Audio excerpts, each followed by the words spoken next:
Hey, Patrick, how you doing, bud? Not bad at all, buddy. So, what are we covering today? So, Brandi Kruse with Undivided is going to discuss with us Washington State's interference with federal criminal investigations. Before this recording, we spent about an hour and a half going over the differences between Irish law and American law, federal supremacy, the Gardaí, what states, cities, and counties can do in retaliation, and what the Yeah. federal government might do to sanction or cause issues with the states. So, Brandi Kruse is really good about giving us what's going on in these sanctuary places. And Washington Okay. State, California, Illinois, New York, there's a lot of states that are doing these things. And it seems to be the big focus. Mm. But don't states just let people know that states do have a right to question a federal authority? Just to let people know that. Correct. They have the right to do that. And in some instances where it's turned out that they are correct, then they are not compelled to act in some fashion. So the Article 2 seated administrative head, the president, the executive branch, is the law enforcement arm of the three branches of government. They enforce the laws as they're passed by Congress and then adjudicated by the Supreme Court, with the inferior courts below them making rulings at the district level, and then en banc at appeals or just a regular appeal. En banc being a three-panel or the entire panel of that district's appellate division. And then from there, if there's conflict, as in the 2nd and the 11th district want to do this, and the 5th and the 8th have a precedent that's different, then the Supreme Court will adjudicate what per the Constitution is acceptable, and based on case law that precedes that as well. So in our discussion, there seems to be quite a serious bent currently for sanctuary cities and states to rebel. It feels like rebel. That might not be the right word, but they are in opposition with the request and the direction of the federal government. And we went through what those processes look like for a little bit, but we'll go over them as they come up here. Go ahead. Yes, it actually be easier. Yeah, it'll be a lot easier as we go through. But I just wanted to put a framework on this before we fire it up. The Assistant Attorney General, Brett Shumate, wrote this letter, and it's a follow-up to really a story we've been working on about how Washington State's sanctuary policies have gone way overboard. And I mean, I don't agree with sanctuary policies as it is. Sanctuary policies, as it was sold to the public, was basically, we need illegals to be willing to call 911 without fear that when police come to their door, they'll be like, oh, wait, you're the witness to this crime or the victim to a crime, but you're also illegal, so we're going to snatch you up. I understand that. I do. I think that if you were in this country illegally, there should be some protection in place if you have to report a crime or you're the victim of crime and cooperate in that way. The issue with this comes that the policies are set so that if there is a violent crime that has occurred, then you should be able to call law enforcement to deal with that. Problem Right.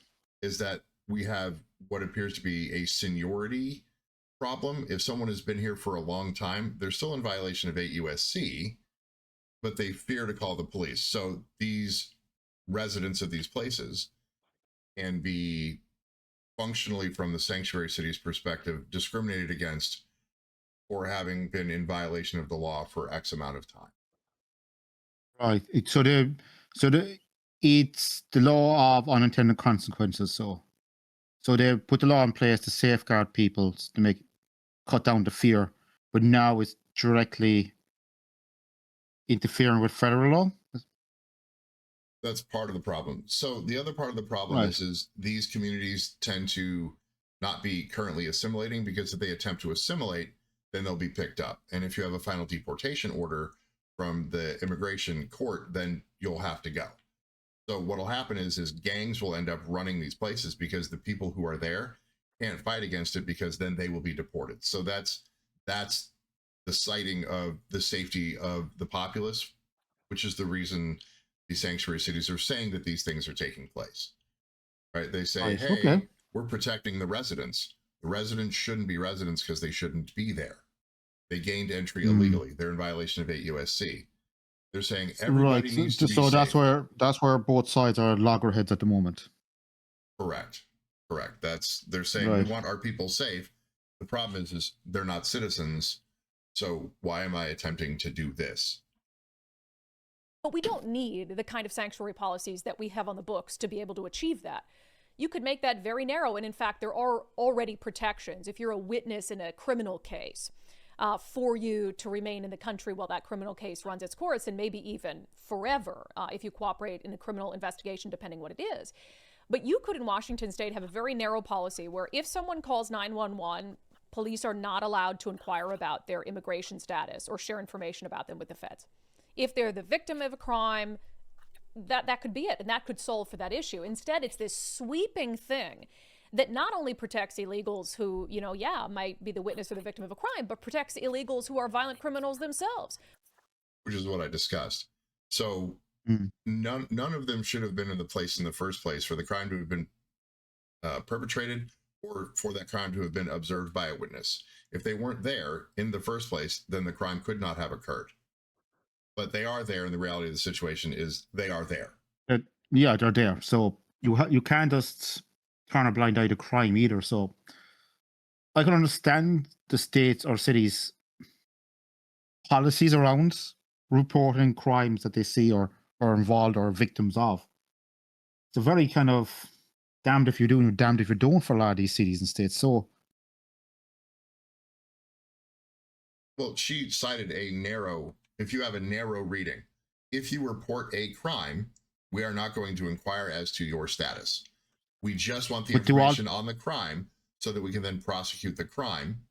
But if I can't get anyone to speak out about a violent crime that has been committed, and I don't have any other kind of data on the crime, I need to use the individual as a witness, which is, again, not the best to have as far as evidence, because we know people will make things up or they will not perceive it the same as the person next to them, whatever. It's not the best. nice, okay.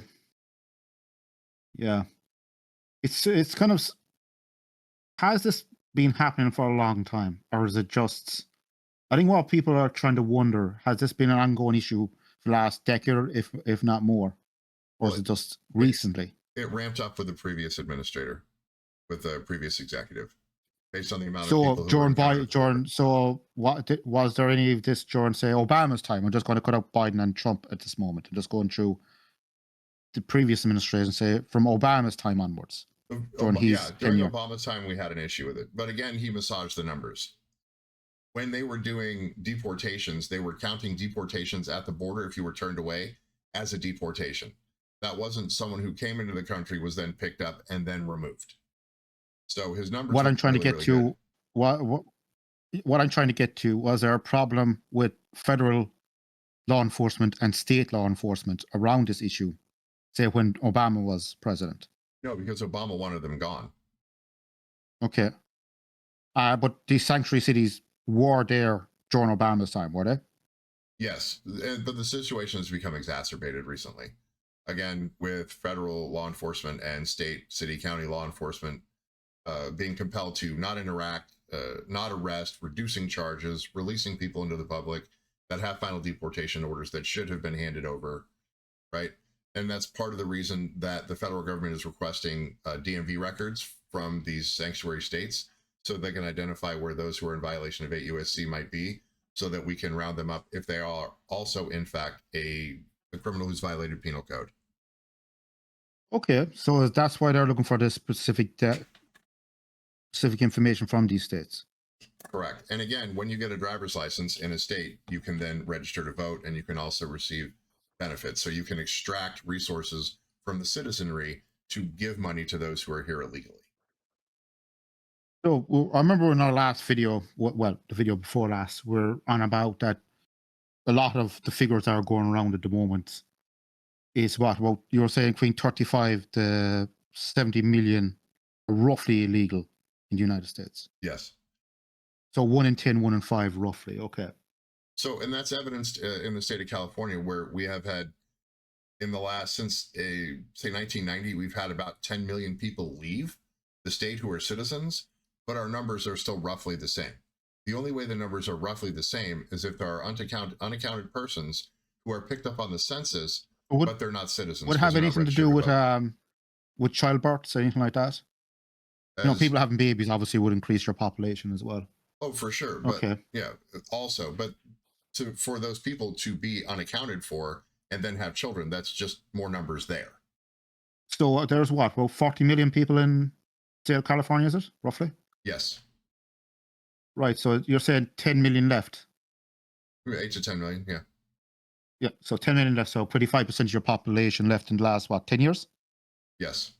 Well, 15, So 15, 20. It's yeah. Right. So that leaves, okay. So that leaves 30 million. So let's say half of them, say 15 million, decided to have one child each. That would increase your population by 15 million, wouldn't it? 7.5. But yeah, Yes. yeah, you're yeah. Yeah. So it'd be So roughly, yeah. 32.5 So million. you're basically replacing for every citizen that leaves the state with one baby, you could say, in the last 10 years. Roughly. Or, yeah, okay, so that would make sense. Right. And plus Right. 10,000 people a day for many, many, many months will cause issues as well, especially considering that they're unvetted. And that's the bigger concern. So unvetted. Right. So about 10,000 a day roughly was just coming through the border, was it? Correct. Into California. Mhm. Right. Well, For how many years? Hold on. For across the entire border. For just about 4 years. Just the 4 years. Okay. So in the last administration during Biden's time, so there was 10,000 every day across the border. On many, many days it was that high, yes. Okay. And before that, there was never any surge like that ever before. Not that high, no. There was never a Okay. surge that was quite that high, no. No. Okay. Well, what caused that surge, do you think? The borders were just opened wide. They were open wide. There was no guards, anything like that at the border whatsoever. Any contact had a direction from Alexander Mayorkas to catch and release. They were to register. Catch and release. Okay. Mm-hmm. They were given an initial contact with immigration court, and they were told come back in 4 or 5 years. And then, strangely enough, they didn't come back, and now they've been here for 4 or 5 years. And for the entirety of the 4 or 5 years, they are extracting resources from the citizenry.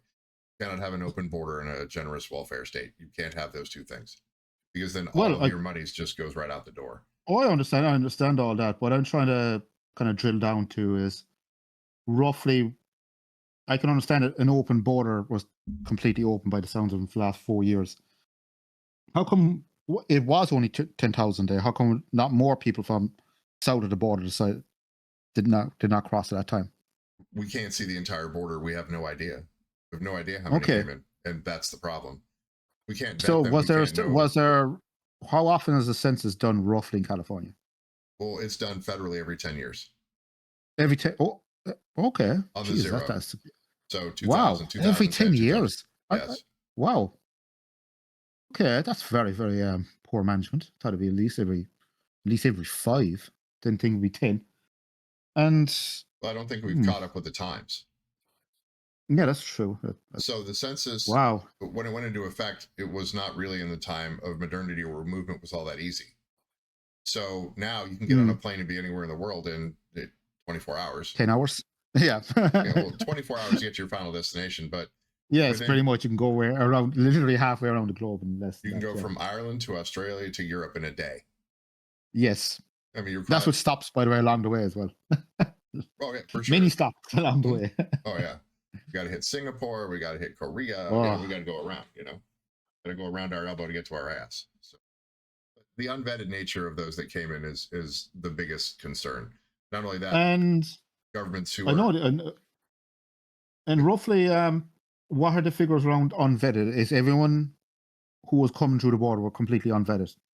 Well, not all of them, but at 10,000 a day, that's a very serious number of those who are unvetted, as well as the cartels getting people through and then leasing them to give them money for having them gotten them over there. So yeah, obviously they're going to have to. Yeah, they'll have to pay those people traffickers and everyone else. Mm-hmm. Yeah, wow. And has that caused a lot of crime to spike along the southern border, along those states? Well, the crime is not as bad in those places because they want to get to wherever their final destination is. So they won't cause any ripples or waves there, or the minimum amount that they can. But when they get to certain places, like in Colorado, they were talking about Venezuelan gangs were taking over apartment complexes, removing their ability to collect rents from people, and they themselves collected the rents, and they had guns, and they did the thing. Not good. Nice. And how did the local law enforcement handle that, or did they handle it, or just turn a blind eye? Well, the politicians said it was only a couple of apartment complexes, so don't worry.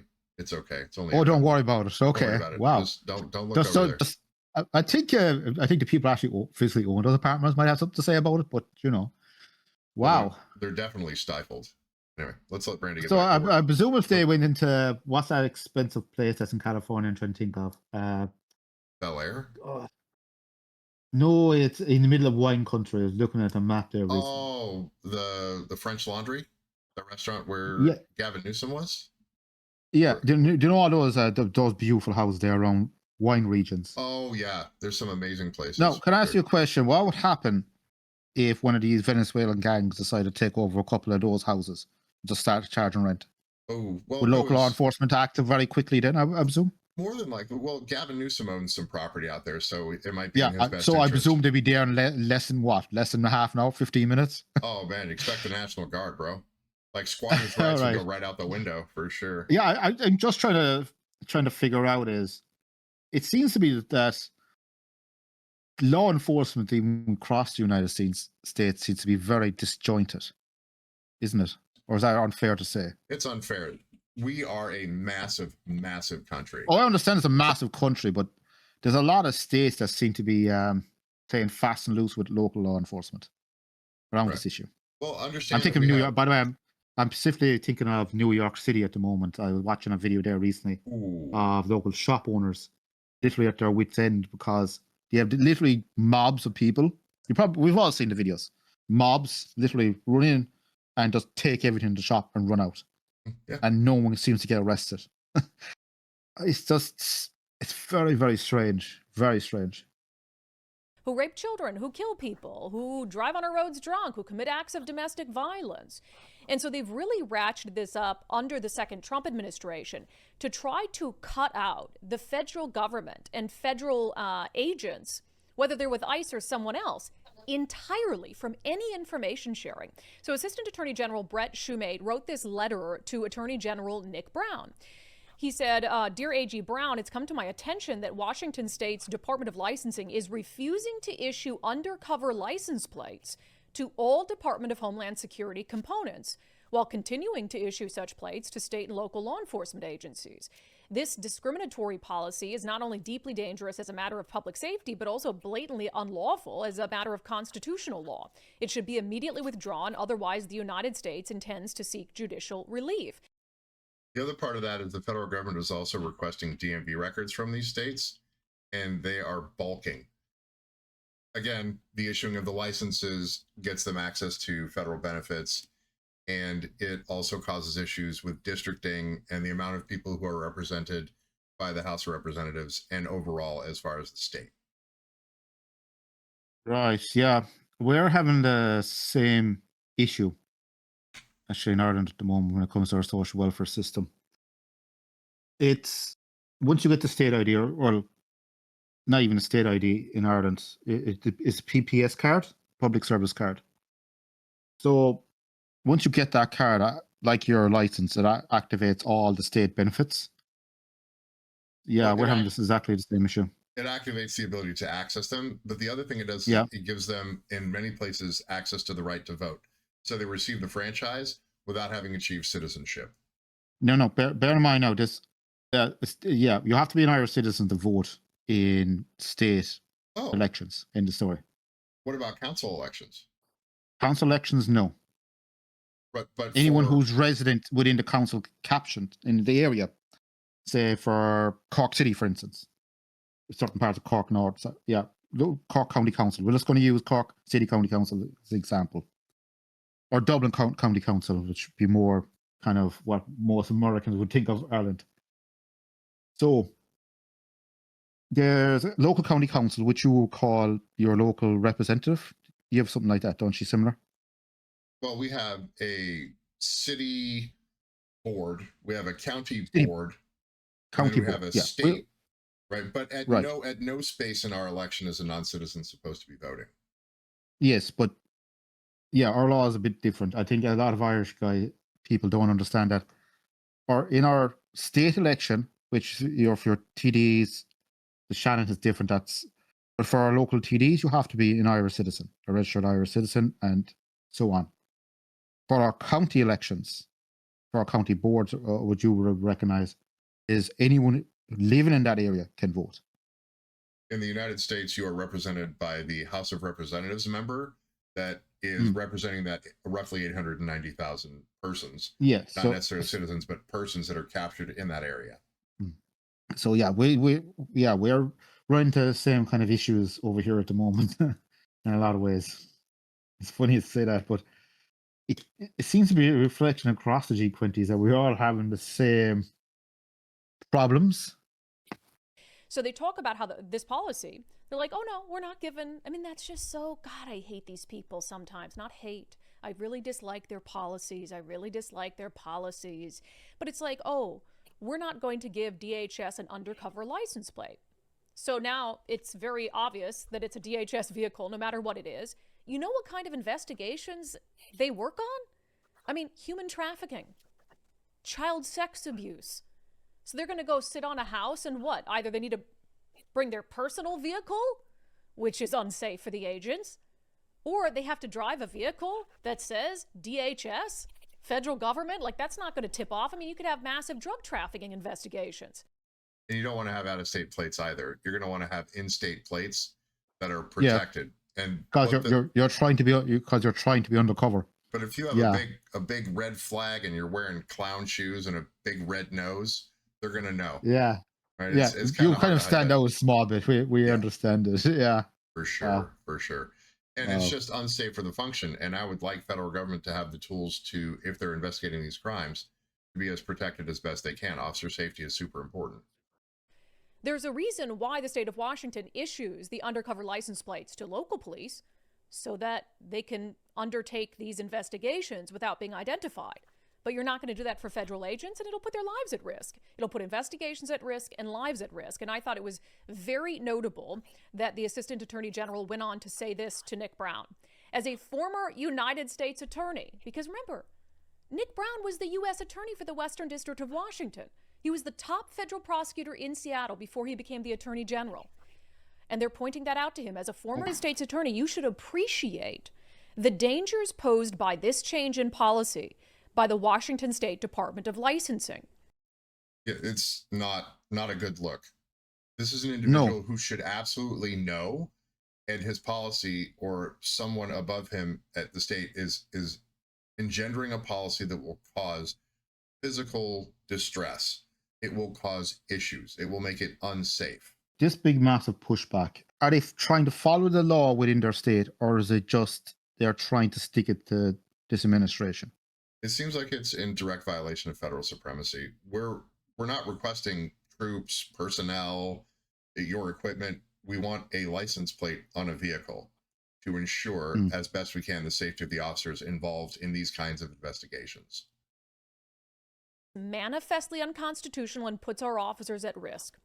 So he goes on to say, please provide me with a written assurance that this policy has in fact been rescinded and all federal law enforcement agents are again able to obtain undercover plates. And he wants that letter no later than May 22nd, which is 2 days from today.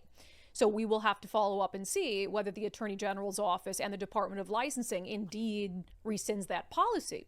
So I need you guys to see something really interesting on this document. We'll back it up a little bit. Okay.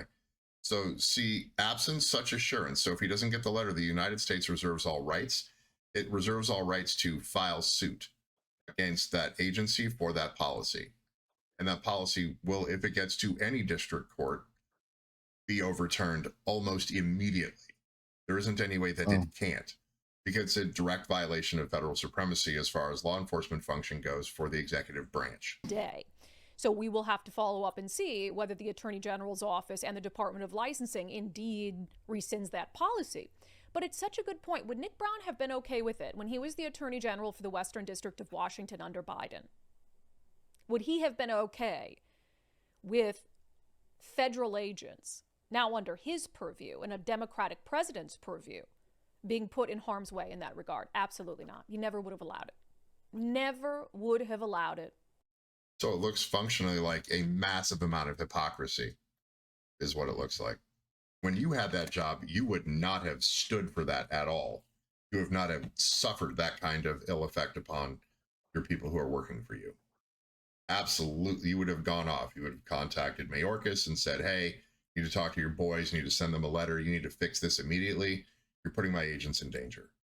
The ones who are the arm that goes out to secure the evidence for us to file lawsuits in violation of federal and state law for some of the most horrific crimes you can possibly imagine.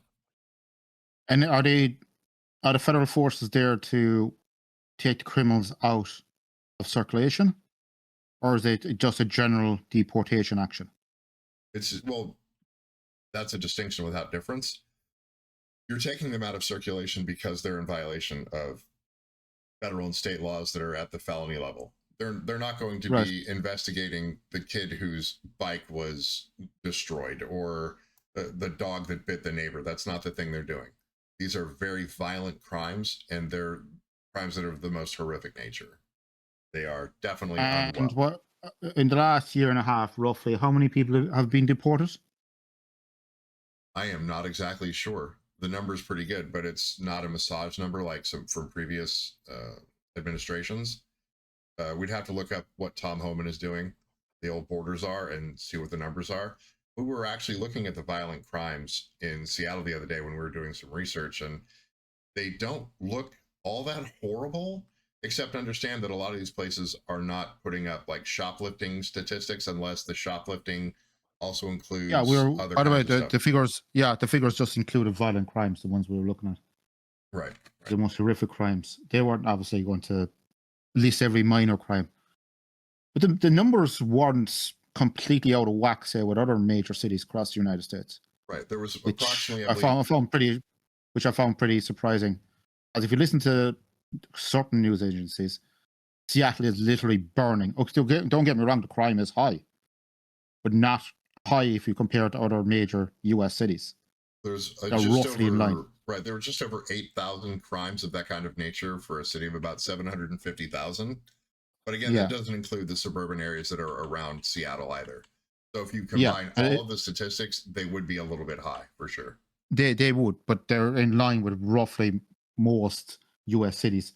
What I'm trying to get to is there seems to be a lot of playing fast and loose with numbers across the board as well. Well, for sure. Which is not helping.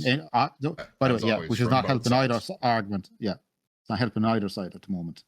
Well, there's certain restrictions on the investigation of certain kinds of crimes, and we can go over that in another episode. And in fact, I'd like you to see that.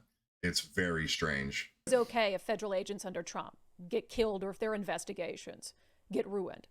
And this is kind of in the same vein as another issue we talked about on the show, which is about a month ago, the state of Washington cut off all access to the Department of Licensing database for federal agents, meaning they can't use it to run a plate. They can't use it to run a driver's license. And you think about how dangerous that is if you're a federal agent and you're conducting some sort of investigation with Homeland Security investigations, not even ICE, and you're pulling someone over, you think it's your target, you can't even run their plate, you don't know their background, you don't know if they have a history of assaulting law enforcement officers, of fleeing, whatever it is, you're totally blind. We had on the show not long ago Neil Floyd, who's the top federal prosecutor in Seattle, just a couple days after that policy took effect. But it's affecting our ability to screen people coming through the border. It's actually up at the port of entry now.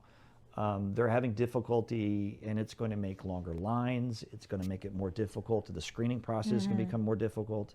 Not to mention officer safety, because now CBP, Homeland Security investigations. I'm not talking about ICE. Right. I'm not talking about actual immigration enforcement. I'm talking about Homeland Security investigations that does drug trafficking. They do they're probably the leading, agency on child exploitation cases. The other thing is Washington borders Canada. So people can come from Vancouver, British Columbia, and it's going to cause massive delays because they have to now come in contact with and get the documentation from those, where normally they could just say, that person's that person, check the database, good to go. So you have a 10 to 15 second interaction with law enforcement that is now going to take 5, 10, 15, 30, 2 hours.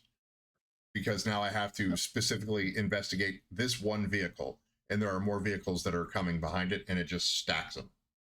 Yeah, I've watched a news report there about Canadians crossing the northern border, and a lot of Canadians are just not doing it anymore because of waiting times and so on. And Plus, it's got a lot more expensive to go to the United States as well. There's some kind of fee there as well.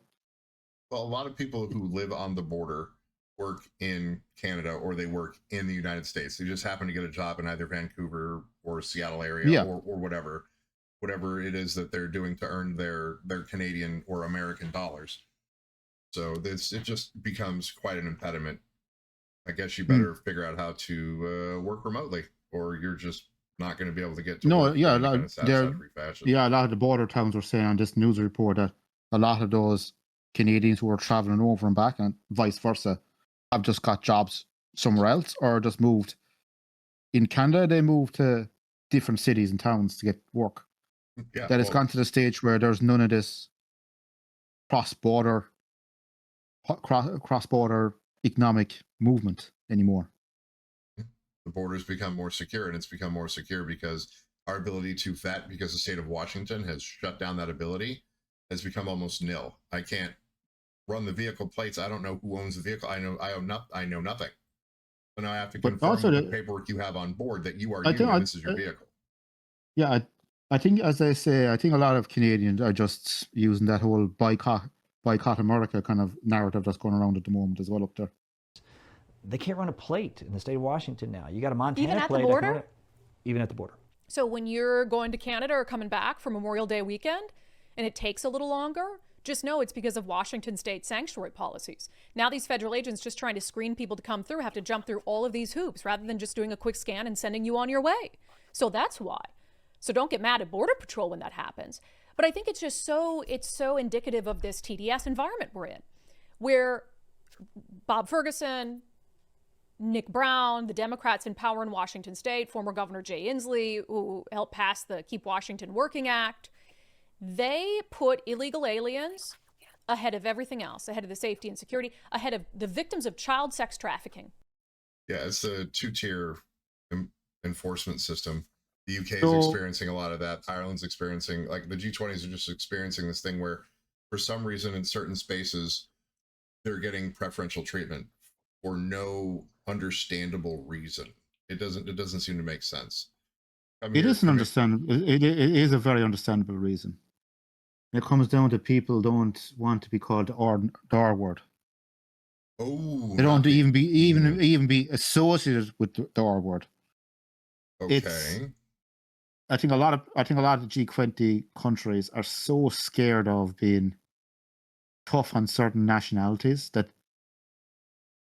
they're trying to be the best boys in class and try not to be racist in any shape, form, or fashion. That they sacrifice the locals. Yeah, in every kind of bad way you can possibly sacrifice a local, to the point of actually sacrificing them to the volcano that is whatever it is they're trying to do. Oh, oof. Yes. That's not great. That's not great at all. I had something to say about that, but we'll get this thing tied up. Here we go. Illegal aliens first. And it's really not even about putting illegal aliens first. It's about putting their hate for Donald Trump above everything else.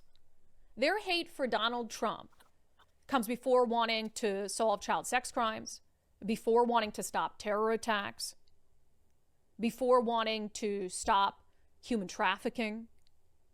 That's a sick, sick place to be. I don't care if you don't like Donald Trump. I don't care if you don't like Donald Trump. But that's a mind virus to say, I hate Donald Trump so much, I want kids to continue to be sex trafficked. It's a safety issue. We talked about it before. This is generating lots of safety issues and lots of extraction of resources. It's already difficult. And we have places like in our other video, we're talking about West Virginia. The assets are just not going there, and the assets are being pulled off somewhere else. For instance, they shut down over 700 or 800 of those. What are those facilities called we were talking about? The fraud. Oh, what's that fraud that we're doing in Van Nuys with Nick Shirley? Hospice fraud. Right? Yes. So over 800 of them were shut down, and not a single one of them contacted the federal government to say, hey, I have palliative care for X individual. They are dying. I need you to turn the money back on so we can get them the resources so that they can die peacefully and not have to experience a horrific amount of pain before they go. Not a single call to the federal government that says, hey, we need the money turned on. Oops. Yes, I understand that. I understand there's a lot of fraud within the system. But I think the larger issue is that there seems to be a lot of fraud in general across the federal government, not Right. just in healthcare and so on. There seems to be a lot of leakage. Is that what they call it? Yeah, but to an extent that is absolutely unforgivable. It's horrific.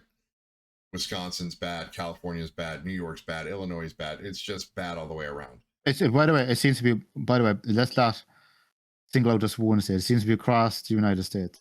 Oh, the It seems to entirety, be right? The quite a bit entirety of of the it. country. The problem with California is when they do it, because they're garnering federal funds, we have 3% of the population in LA County of the country. They're getting 10% of the hospice money. That's a huge bill for the American people to pay, not just residents of the state of California. If it was just affecting the state of California, I'd say, we'll fix our own boat. But it's not doing that. It's affecting every other taxpayer in the country, right? Yeah, but there seems to be an awful lot of wastage even in Washington at the moment. Even if you look at your own Senate and Congress, the amount of billions they seem to be wasting is unforgivable. Yeah, it is insane. It is insane. We'll get into some of those numbers here in a couple of future episodes, so we can see how the federal government is regulating that fraud, waste, and abuse versus how the states are trying to do it as well. So, yes. All right. Anything else for the good of the people, Patrick? No, that's it. That's actually, as always, a very, very good video from herself. Very good. Ms. Brandi Kruse does good work. So Yes, go she ahead does. and put her original video in the description. You can check it out. So for Patrick McCallum, I am Alex Johansson. Like, subscribe, ring the bell, do all the things, and help us beat the algorithm.